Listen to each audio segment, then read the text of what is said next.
Subscribe to the William Pace Show YouTube channel. Be sure to click the bell and give us the thumbs up. Thank you. The William Pace Show through the years has been a beacon of light in the Midwest, taking you to such destinations as the Navy Pier, the Palmer Hilton Palace Hotel, the German Village, the Showboat Majestic Theatre, the Ohio Village, and the Krohn Conservatory.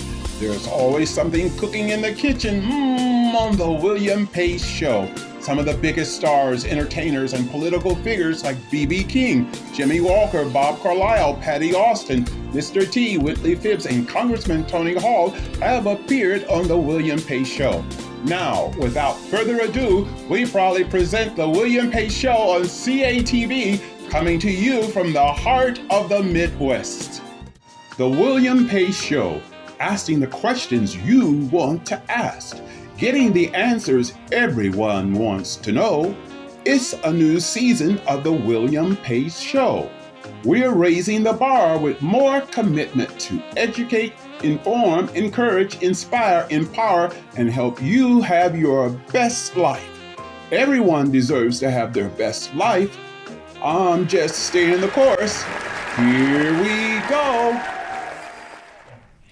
Good evening, I'm William Pace. Thanks so much for tuning in the William Pace Show tonight. My guest is Michelle Nichols, author of Childcare Before Daycare. Welcome to the William Pace Show. Thank you. Thank you for having me. I want to let the people know that you're coming to us from Charlotte, North Carolina. Yes. So you grew up in Carolina, North Carolina. I did. Tell us a little bit about your background. You grew up in the town Monroe? Monroe, yes. So grew up in the town of Monroe. I am the 10th, which is the last child of 10 children my mom and father had. And 8 girls, 2 boys. Wow. Yeah. Now, let's talk about growing, because I'm from a large family. There were 7 children. Okay. And where did you come into the order? The last child? I am the last. Okay, so how was the last being at the end of the road? 'Cause I was like second from the beginning. What was the last child like being? Well, if you ask my sisters, they say I'm the spoiled one. So is that what they would say? I enjoyed it actually, and I You still enjoyed it. You got a lot of attention. Yes, I have gets a lot of attention, and so they don't call me Michelle; they still call me baby sister. Well, Yeah. there are good things coming from a big family because you have Yeah. more people watching out for you, Mhm. and particularly if you're the youngest one, If you think correct. everyone's watching out for the youngest one. Yeah. So, when you were growing up in Monroe, did you have an interest in childcare at that time? Well, like I said, at first I really didn't. Trying to find my way when I was in school, trying to figure out what I really wanted to do. Going to school, and I just had childcare as just a job just to do. And I Okay. found myself really liking it. And so I started working at this childcare, and then went on to another facility where I became lead teacher, assistant director to director, now to owner. Wow. So there was a phase that you were prepared. Do you feel in Yes. some way that you were destined to be in childcare? Do you feel that it seems from what you just said that there was a road that you were traveling on, and each step of the road prepared you for the next step For the of next the step. road? Yes. So many times we can have a call on our lives and Mhm. not even know it. Exactly. see? Because that wasn't my calling, because I'm thinking I'm going to go do hair or maybe be a nurse. Wasn't sure, but daycare really wasn't in my view, but God knows best, and He knows where I would thrive in. Yes, that is often, so true. There's, what's the song? I won't complain because God can see far more than our weary eyes can see, Hmm. and so, or what we see in the way of the world, you see. Right. Right. So, but then I guess apparently you sort of liked the idea of the work, and it grew on you, and it became a profession for you. Yes. And Yes. so, and then while you were in that profession, I guess something spoke to you, a higher power, God, that there were some issues or something in the profession that needed to be addressed. And what are some of those issues you would think? Well, I could honestly say that been in daycare for like 20 years now or more. I have seen parents. So you can have like first or second shift. Some daycares have, all the way to first, second, and third.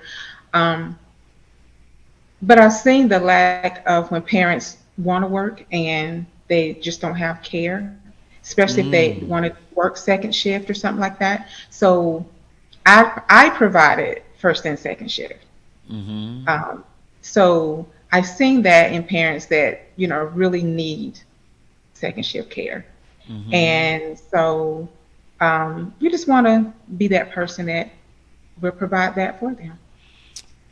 Great. And when Tom mentioned to me that you um, completed this book, Childcare Before Daycare, Hmm. it spoke to me because what it said to me is that there are things that need to be dealt with before you even enroll your child into a daycare. Certain Right. things, and if that is true, what are those things?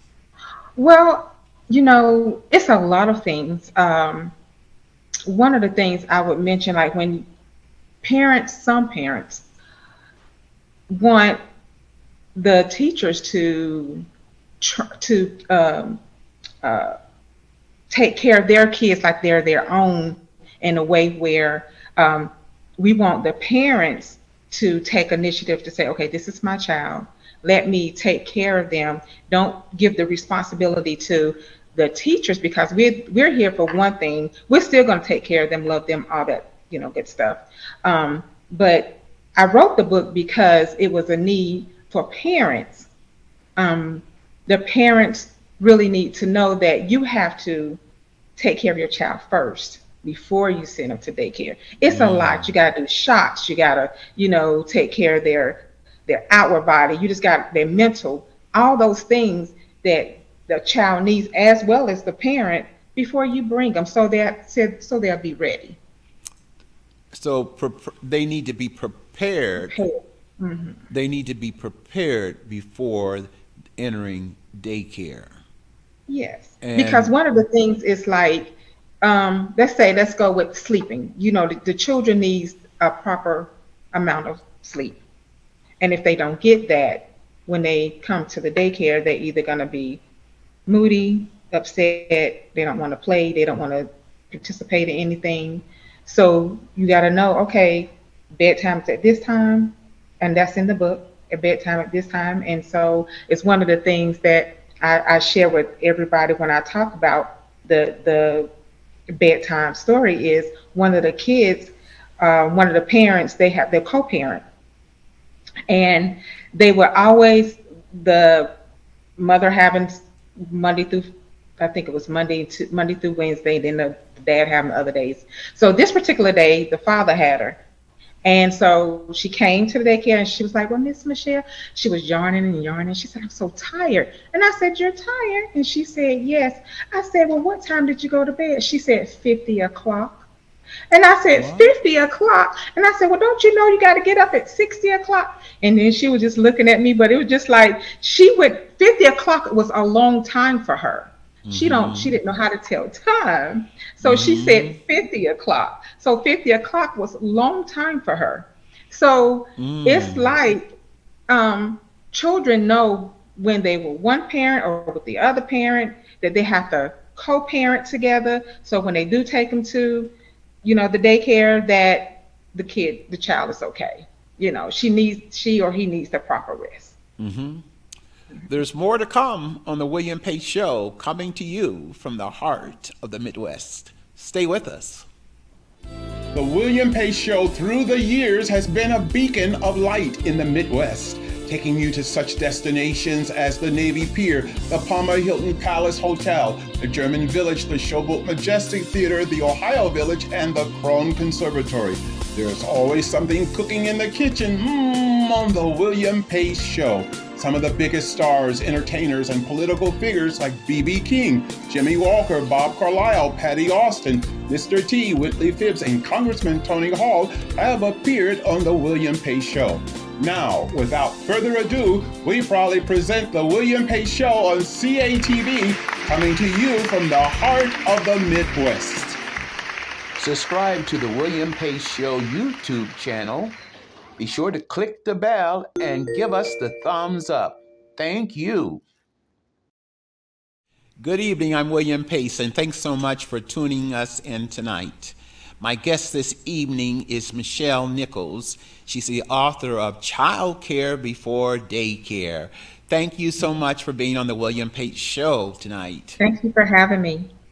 Before we went to break, we were talking about preparing children before they enter into the daycare, and how important that is, because if they're properly prepared, they will do really good in daycare and maybe excel. Would you say that's true? I say that's accurate. Yes. Great. And so we touched upon in the first segment that sometimes children don't get the necessary sleep or rest. And so when they come to daycare, they're not properly rested. And so as a result of not being properly rested, they're not able to maybe partake of the activities fully. Yes. And you find that to be true? I do, because one of the things that parents need to address is, like we addressed about the sleep pattern, where they need their rest, and they also need to address the eye care. Some kids, they will be like want to do art activities or different activities, and some kids may have eye issues or eye problems, and so they need to make sure that their child goes to the eye doctor. There's a dental steps that I have in the book that the parents need to address as well. And then as well as the importance of the milestones. And so children have different levels that they should be doing at different times, social, emotional. They should be able to address their growth.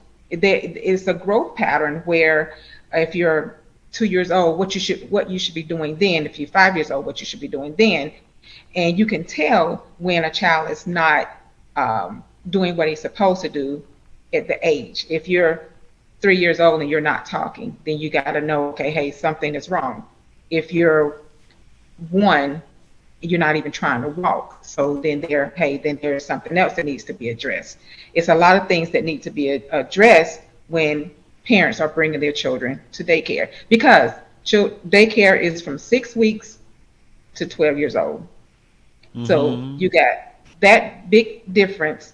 And so each child has a different milestone that they need to go to in order to say, okay, he or she is on the level that they need to be on. And I would think that is extremely important, because there could be major issues going on with the child, and I would think you would want to have that resolved or checked out prior to daycare. Yes. Because if those things are checked out and addressed or eliminated or taken care of, then the child would be able to accelerate more in the daycare program. Yes. And the parents would probably get their full benefit from their tuition fee, you see, the fees that they pay. Would that be a good assessment of it, you think? Yes, exactly, yes. So it's critical, and and I'm receiving too that there's a connection, and not so much connection, it has to work in conjunction as a team together, the child care and the daycare, for it to really benefit the child in the utmost.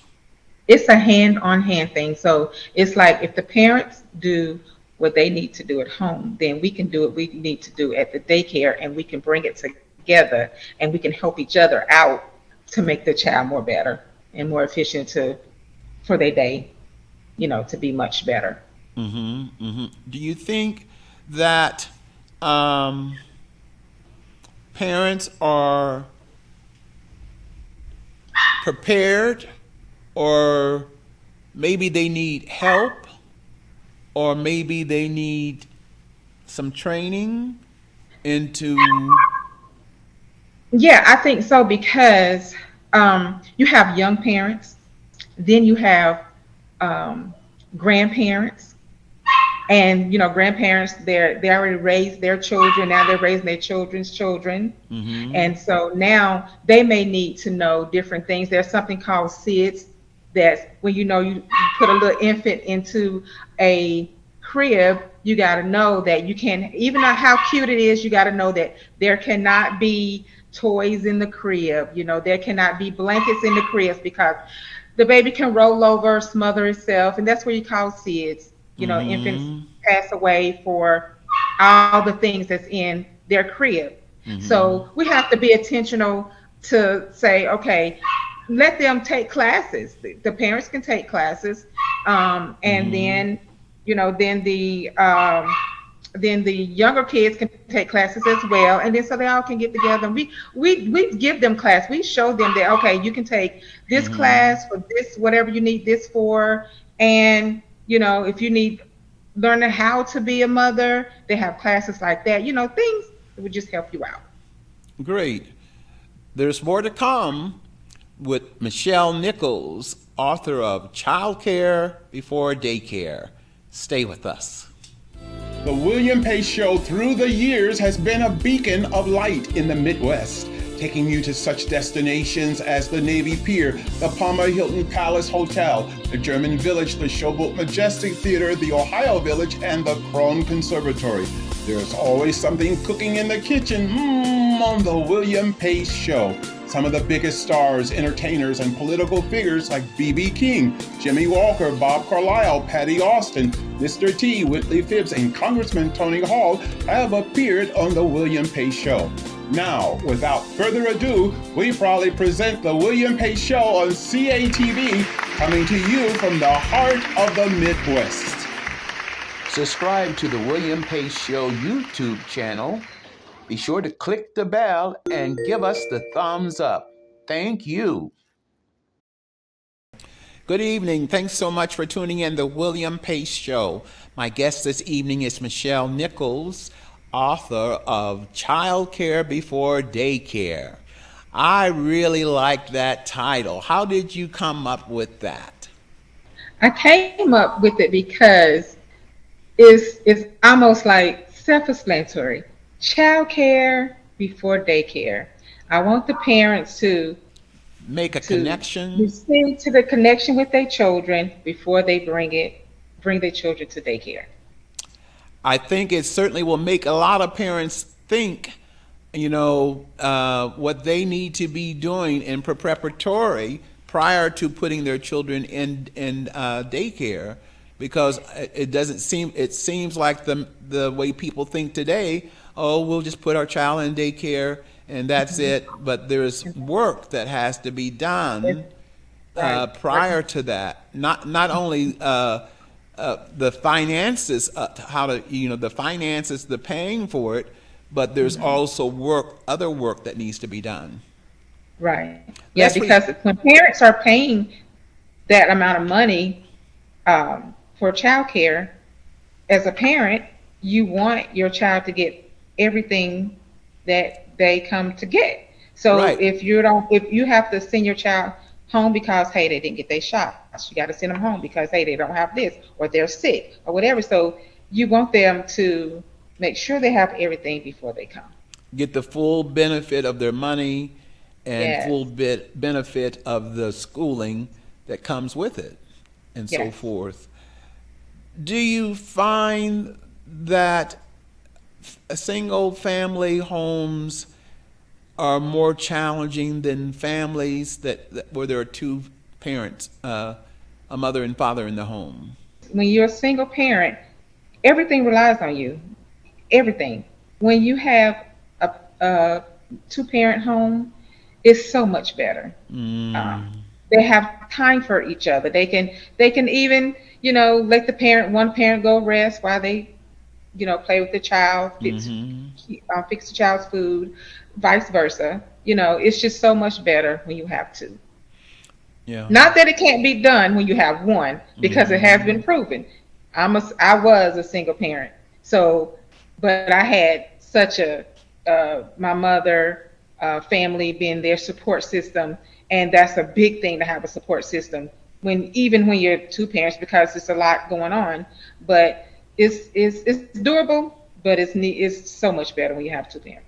Well, there's the saying, it takes a village to raise children, Yeah. and that's why so many times neighbors, church members, family members have to step in when there aren't people there. And in many cases too, I guess daycare has Yes. to sort of fill the void too when the children, but I think it's better. That's what I like about this book, because it will start a dialogue. It will start a conversation. It will be put in the minds of people, what can they do? They may not be able to do it all to fully get their child where they need to be enrolled in daycare, but they can do some of the things, you see. Yes. They can at least make sure the child gets a good night's rest, that the Yes. child is fed properly or cleaned properly. Those things would go a long way. Right. Yeah. And it's all needed. It's all needed. And the best results is when a parent can talk to the teachers and say, what is it that I need to do? What do you see my child struggling in? Or what else that I need to do to make his or her day a better day? Let's talk a little bit about where people can purchase your book. They can purchase it on Amazon. Okay. Yeah. And they can purchase on, I think it's Read. Okay. And Barnes & Noble. Barnes and Noble. So there's several places they can get the book. Yes. And when is it due out? It's already out. It's already out, folks. So you can run and go and get the book right away. And it's timely because, we're at the end of a school year. And so maybe over the late spring, summer months, people can read the book. Would you say this book is sort of like a Guide. a guide? Yes. Okay, a blueprint, A blueprint. on how to do this, because I haven't, heard too many people address these particular issues. Yes. But I can imagine that you having been in childcare for a number of years, have seen all kinds of situations. And what have some of the situations that you have seen that have stressed you the most, or caused you the most concern, or left you when you went home at night with the problem still with you? I could say, I got so many, but I would say everybody has feelings. And children, when they're of age, let's say 5 or 6, they notice a lot of things. And one particular time, a parent brought a child in. He's 5, but he's wearing 3-year-old clothes. So everything is short, tight, Oh my. and all of that. So, but the other children are picking at the little boy. So it's like you got parents have to understand. You go ahead and bring the kids to school, but what happens when there are other children that's going to bully your kids or your child into what they're wearing or what they're doing? Some things you just can't control because kids are kids, but some things you can. And the little boy, he couldn't cover up his shirt. I mean, his shirt, because his shirt was too his jacket. I mean, his jacket was too tight. It was for a smaller child. And so what he did was he got under the table and stood under the table until a teacher had to come and say, okay, this is not what we're going to do. You know, we got to treat our friends with care. And so, but still, what mental would that child go home with? Yes, and see, those are the formative years. But you Yeah. know, those things that happen to you at a young age, you tend to remember them. Remember, And exactly. so, were you able to have a dialogue with the child's parents about it, or? Yes, yes, we did. At that time, I was a lead teacher, so I had to talk with the director, and we got together, spoke with the parent, and told her, hey, listen, if you even can't afford clothes, you know, let's go. Um, we have a place where you can, you know, like to get clothes. We will help you. Mm-hmm. And you have parents that are, you know, donate clothes. Right. So, you know, so you don't want her to feel bad about it because some parents may not, you know, can afford it. Right. They do the best they can. And so you want to be a helping hand to them, but don't, you know, because they have feelings too. So you don't want to make them feel like, okay, well, I'm not a good parent. No, she probably is a good parent. She just can't afford it. And probably is doing the best she knows how, but don't have the means. And that's Yes. why I said earlier about the village, you know, if a family member can support and get clothing, or if a neighbor or whoever, you know, that would eliminate that problem.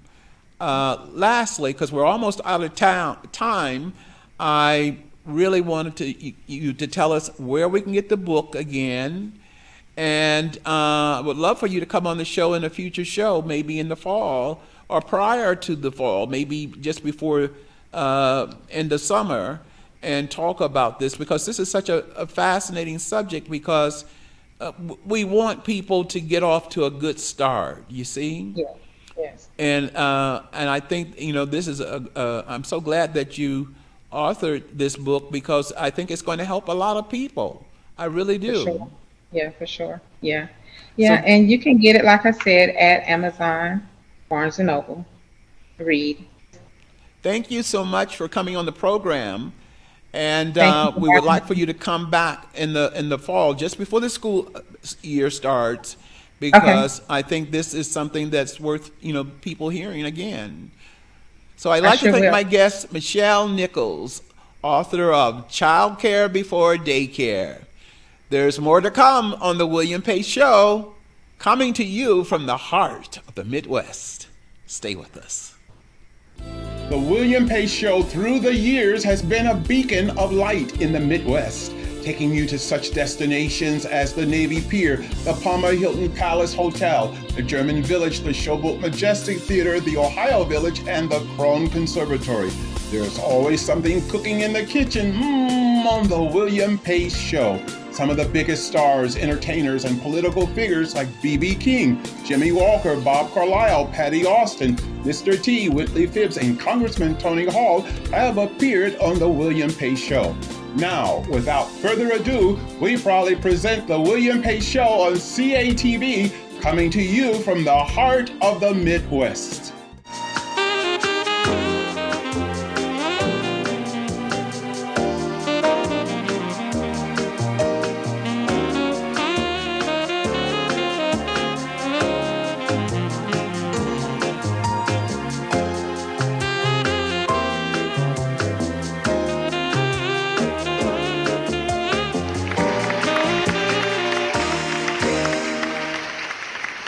Subscribe to the William Pace Show YouTube channel. Be sure to click the bell and give us the thumbs up. Thank you.